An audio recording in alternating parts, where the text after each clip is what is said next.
নিৰ্বাচনৰ দিন ঘোষণা কৰাৰ লগে লগে প্ৰতিটো ৰাজনৈতিক দলেৰে নিৰ্বাচনী কুচকাৱাজ আৰম্ভ কৰা পৰিলক্ষিত হৈছে। দলে প্ৰাৰ্থিত্ব প্ৰদানৰ প্ৰক্ৰিয়া ৰাজহুৱা নকৰিলেও লখিমপুৰত কংগ্ৰেছৰ হৈ নিৰ্বাচনী কুচকাৱাজ তুংগত হৈ পৰিছে। লখিমপুৰৰ প্ৰাক্তন বিধায়ক ঘন বুঢ়াগোহাঁইৰ নেতৃত্বত কংগ্ৰেছৰ ভেটি শক্তিশালী কৰাৰ বাবে গাঁৱে ভূঞে বাইক ৰেলীৰে নিৰ্বাচনী প্ৰচাৰ। 10 বছৰে মন্ত্ৰী আৰু 15 বছৰীয়া বিধায়কে লখিমপুৰৰ উন্নয়ন কৰিব নোৱাৰা মিত্ৰজোঁটৰ বিধায়ক উৎপল দত্তক পৰাজয়ৰ বাবে জহিঙৰ পৰা পানীগাঁৱলৈকে মথাউৰিৰ ওপৰেদি বাইক ৰেলী।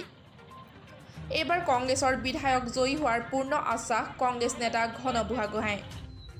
জাতি মাটি ভেটি ৰক্ষাৰ কথাৰে অসমত সৰ্বাংগীন উন্নয়নৰ শ্লোগানেৰে ৰাজগাদী দখল কৰিবলৈ সক্ষম হোৱা বিজেপি চৰকাৰক ক্ষুধাৰ সমালোচনাও কৰিলে কংগ্ৰেছৰ প্ৰাক্তন বিধায়ক ঘন বুঢ়াগোহাঁয়ে।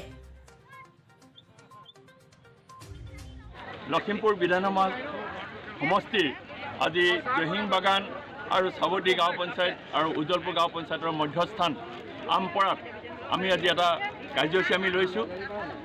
এই কাৰ্যসূচীটো হ'ল যে আমি ৰঙানদী মথাউৰি ৰঙা নদীৰ দুই কাষে সোঁফালে আৰু বাওঁফালে আমি বিজ্ঞানসন্মতভাৱে আমি জিঅ' টিউব আৰু জিঅ' মেট দি কংগ্ৰেছ চৰকাৰৰ দিনত আৰু মই বিধায়ক হৈ থকা সময়ত আমি নিৰ্মাণ কৰি উলিয়াইছিলোঁ। আৰু এই মথাউৰিকেইটা নিৰ্মাণ কৰি ওলোৱাৰ কাৰণে আজি মথাউৰিৰ কাষত থকা যিসকল ৰাইজ আজি তেওঁলোকে সুৰক্ষিত। আৰু সেইকাৰণে আমি আজি এই কাৰ্যসূচীটো লৈছোঁ। এই কাৰ্যসূচীত আমি 100খন মটৰচাইকেলে ৰেলী কৰি পেলাই আমি একেবাৰে পানীগাঁৱৰ লাষ্ট পইণ্ট আৰু পশ্চিম তলাহীফালে গৈ পহুমত লাষ্ট পইণ্ট আমি প্ৰচেছন কৰি ৰাইজক আমি অৱগত কৰিম যে কংগ্ৰেছ চৰকাৰৰ দিনত এই মথাউৰিটো হৈছিলে আৰু এই মথাউৰিটো হোৱাৰ কাৰণে আজি ৰাইজ কিন্তু আজি সুৰক্ষিত। আৰু ইয়াৰ উপৰিও অসম বচাও আহক আমাৰ অসম প্ৰদেশ কংগ্ৰেছৰ আজি এই পাব্লিচিটি দায়িত্বত থকা কনভেনৰ প্ৰত্যুত বৰদলৈ ডাঙৰীয়াই অসম বচাও আহক গোটেই অসমত এই কাৰ্যসূচী লৈছে যে বিজেপিয়ে চৰকাৰে কৰা অপশাসনৰ বিপৰীতে আজি ৰাইজক সজাগতা কৰিবৰ কাৰণে আমি অসম বচাও আহক এই কাৰ্যসূচীটো আমাৰ লৈছে আৰু আজিও আমি ৰাইজক অৱগত কৰিবৰ কাৰণে এই কাৰ্যসূচীটো আমি আজি লৈছোঁ।